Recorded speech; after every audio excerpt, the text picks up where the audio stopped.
Running a WordPress website is a bit like owning a high-performance car. Now, if you don't know this about me, I actually love cars. I've loved cars as a little kid too, which is why I use this analogy. It's powerful, versatile, and it gets the job done. But to really keep it running smoothly, you need the right tools added into it. That's where plugins come in. Think of them as the upgrades and accessories that you can add to your car or website we're talking about here to go from good to great and highly functional. So in today's episode, we're diving into the must-have plugins that every WordPress website owner should know about. Whether you're just getting started or looking to refine and optimize your site, these plugins will help you boost performance, enhance security, and create an amazing user experience. By the end of this episode, you'll have a clear understanding of which plugins are essential, why they matter, and how to make sure your website's running at its best. We're going to give you several options in each category so you can pick the best plugin that is right for you. Welcome to the E-commerce Made Easy podcast. I'm your host, Carrie Saunders. When we started this business, all I had was a couch, a laptop, and a 9-month-old. My main goal? To help others. Now, with over 20 years in the e-commerce building industry and even more than that in web development, I have seen a lot. I love breaking down the hard tech into easily understandable bits to help others be successful in their online business. Whether you're a seasoned e-commerce veteran or just starting out, you've come to the right place. So sit back, relax, and let's dive into the world of e-commerce together. Welcome back to the show. Today we're talking about some highly popular and essential plugins for WordPress. And I'm going to be talking about them in different categories because I feel like these categories are very essential that you should have a great plugin for one of these categories. Now I'm going to give you a couple options because not one piece of software fits all. I don't feel like, and I've always felt this over 20 some years, one piece of software isn't right for everybody. Just like one plugin for WordPress isn't right for everybody. But we do need to have these essential components covered. So the first one, you're probably going to guess it if you've been listening to the podcast for a while, is security. I want to make sure you have a security plugin in your WordPress site. Now, what we typically do is we typically use a specific security plugin, and I'll tell you about that. But the reason behind this, though, is with over 40% of the websites, 40% out there on the internet being powered by WordPress, it's a prime target for hackers. Security isn't optional for WordPress, and I've talked about this before on the podcast, but it is super essential, highly essential. I have found that WordPress sites get hacked because they're not having a security plugin, because they aren't keeping things up to date. We have podcast episodes on that too. We'll link to those in the show notes, but it's highly important because when you have a popular software, it's not the software itself that's the problem. It's just a large target because there are so many of that out there. So there's a lot more opportunity for websites to make mistakes and not be secure, don't have the plugins updated, or don't have a security plugin in place to help prevent hackers too. So our top recommendations are WordFence Security and Securi Security. That's a bit hard to pronounce. We'll put the words in the show notes so it's easy for you to find. We personally tend to use WordFence Security for all of our clients. It's the first plugin we install when we are creating a new WordPress website. What it does is it helps alert you, the owner, when your plugins are out of date, which is one thing that's really important to know, is we want to make sure we're updating our plugins and our WordPress itself to alert you when this needs to happen. It also will block repeated attacks to your website. So if it is detecting that an IP address, which is basically if you're not familiar with what an IP address is basically like the address of a computer in simple terms.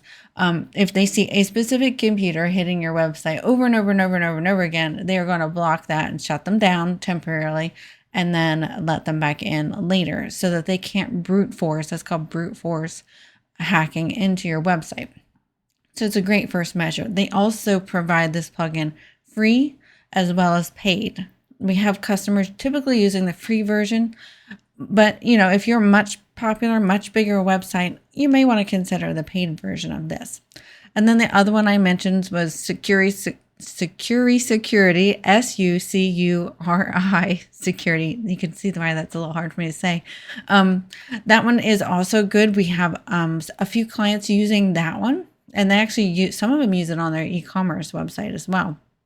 And we've had no problems working with that company whenever updates did need to be made that they were alerting our mutual client with.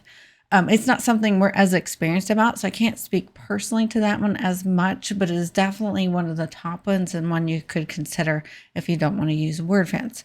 And then I also want to back up here, and I forgot to say this in the beginning. I want to make sure we say this is I want you to be looking at the terms and conditions of any of these plugins I suggest. And I don't know when you're going to listen to this podcast episode. It could be a year or two from now. So I want to make sure before you install any WordPress plugin, I want you to make sure it has been updated in the past few weeks. When I looked at this list before I created this podcast episode, I looked at all of them and they've been created within or updated within the last few weeks.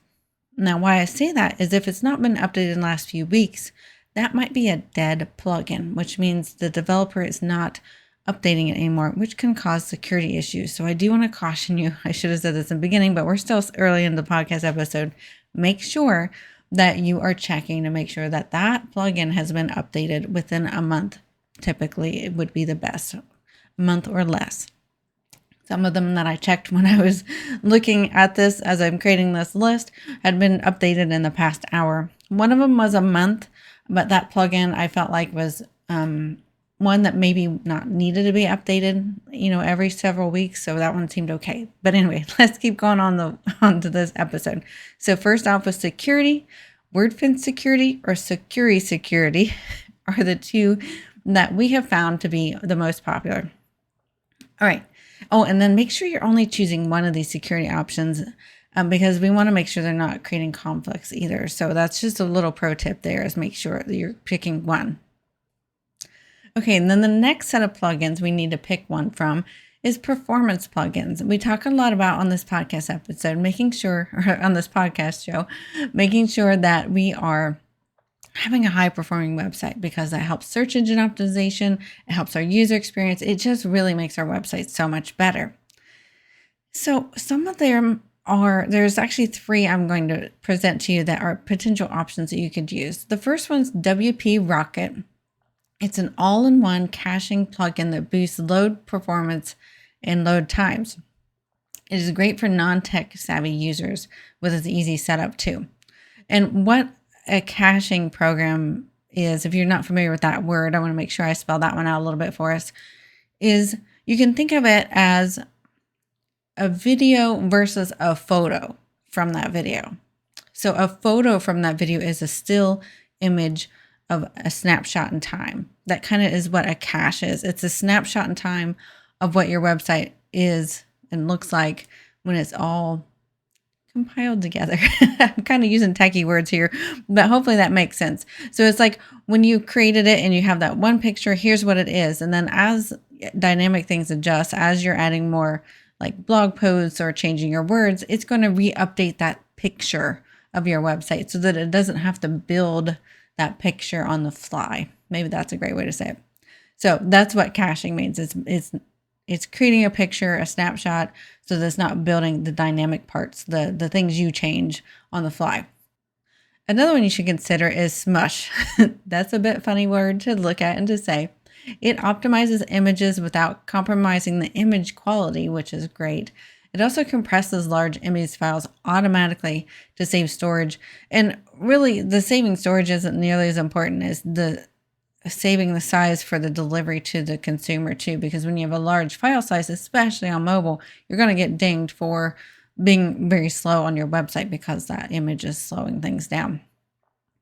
Another one to consider is auto optimize. It's kind of hard to say. There's only one O in there, so it's hard to say auto optimize, I guess would be the way you pronounce it. It minifies CSS, JavaScript, and HTML for faster page rendering. Now, that's a mouthful of technical words right there. So let me break that down really quick. So minimizing files like that, CSS is your style. So just think of it as style. A cascading style sheet's what it stands for. Just think of it as a style, the fonts, the colors, things like that. JavaScript's all the fancy stuff in the background. We won't dig into that too much. And HTML is just the coding that's behind your website from the visual standpoint of it. So that being said, those words really aren't that important, but what it does is it makes those files smaller so that the delivery to the consumer is faster. So even though those are some highly technical words, let's just remember that they are just making your files smaller so that they get your users faster. So that's what that one does a lot. And then obviously we want to make sure we're checking this regularly on speed. We talk about this a lot on the podcast, using tools like GTmetrix or Google Page Speed Insights. We have lots of links to those on our ecommercemadeeasypodcast.com website so that you know how to get to those and double check your speed. Okay, so the next one is search engine optimization plugins. As you probably guess, if you're a regular listener to the show, we talk about search engine optimization a lot. And we want to make sure that our website's great and visible, and that's what search engine optimization can help us do. So for WordPress, there's several plugins you could choose from. One of the most popular ones is Yoast SEO. It's very user-friendly. It's great for beginners. It offers real-time feedback on your keyword usage, readability, and your metadata, which is like the data that you're talking to with the search engines.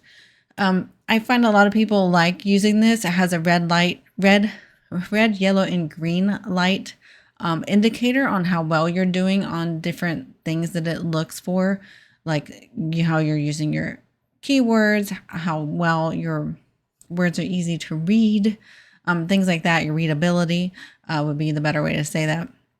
It's something we use on our clients' websites, so it's very popular. It would be one I would recommend.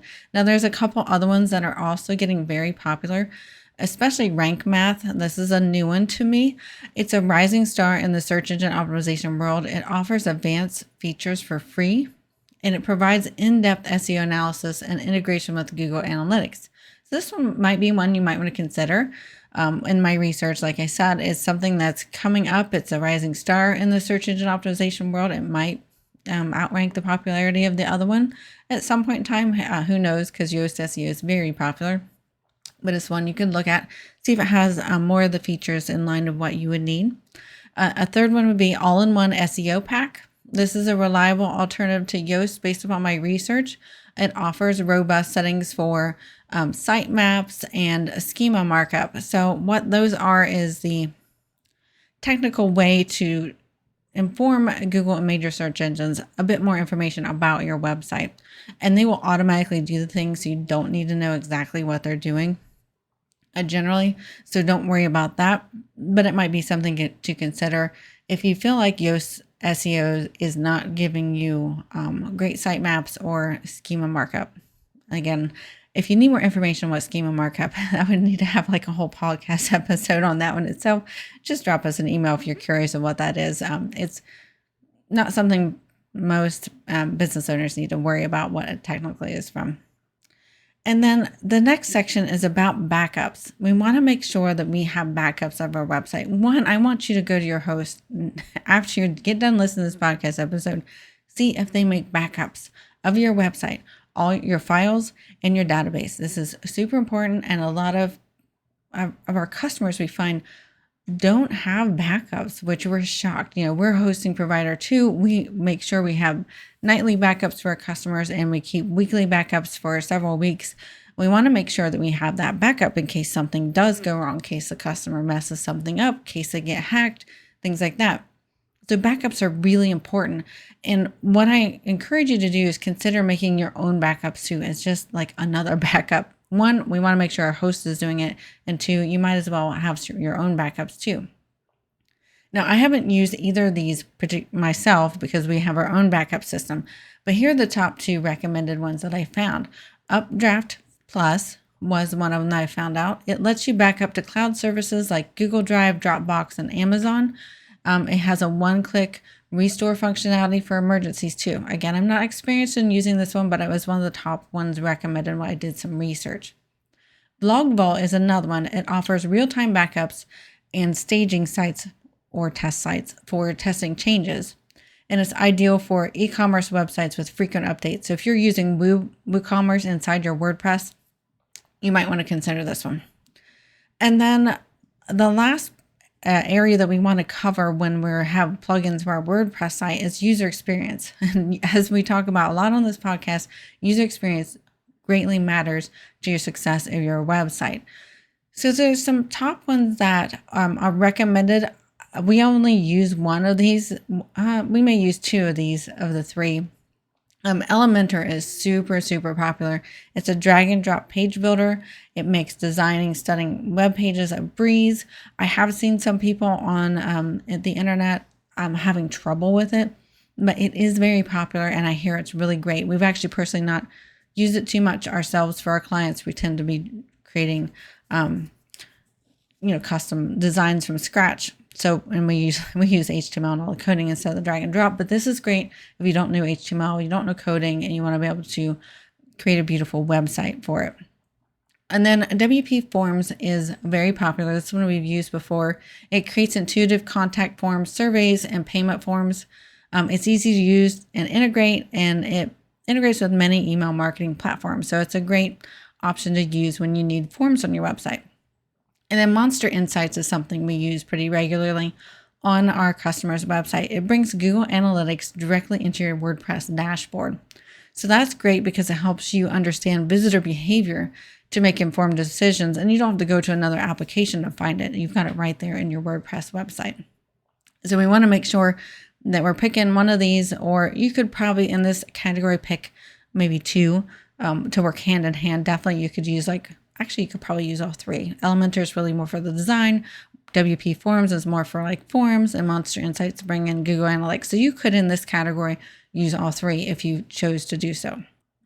All right, so let's recap. So first off, we want to pick a security plugin for our WordPress site. Security is key when you have WordPress. And then next, we want to pick a performance plugin. We want to make sure our images are optimized, our speed is nice and fast on the website. And then we want to have a search engine optimization plugin that helps us optimize our website for search engines, make sure we understand when we're not quite creating a blog post or an article that's search engine optimized so we can get some guidance on what to fix. We want to make sure we have backups, so make sure you have a backup plugin and check with your host. And then we want to have good user experience plugins to help that user experience be rich and fulfilled. Okay, so that's all we have for this week's episode of the E-commerce Made Easy podcast. I hope this was super helpful. We would love to hear from you. Drop us an email at podcast@bcsengineering.com if you have any questions on topics you want us to cover, any questions on this episode or suggestions. We'd love to hear from you. And that's all we have for this week. Make sure you're subscribed to our podcast, and we will see you next week.